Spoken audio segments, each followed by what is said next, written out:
ভয়ানক একটা ভূতের গল্প। যাদের হার্ট দুর্বল আছে তার এই ভিডিওটি দেখবেন না। তো চলুন গল্প শুরু করি। একদিন আমি বাজার থেকে আসার সময় একটা বট গাছের নিচ দিয়ে আসতেছিলাম।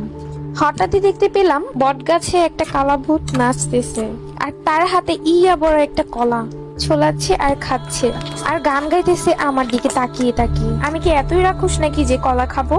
আমি তাকে দেখে অবাক হলাম। হঠাৎ করে নিচে নেমে সে আমার সামনে নাচতে থাকলো। তারপর নাচতে নাচতে তাদের বাড়িতে আমাকে নিয়ে গেল। 3 তলা বাড়ি।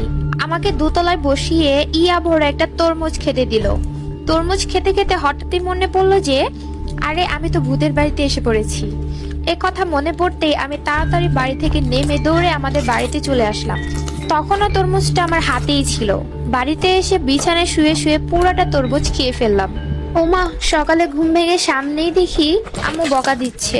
কিছুই বুঝলাম না। ভালো করে খেয়াল করে দেখলাম আমার পাশের কোল বালিশের অর্ধেক মাথা নাই। আমি তো ভয় পেয়ে গেলাম। এরপর ভিতর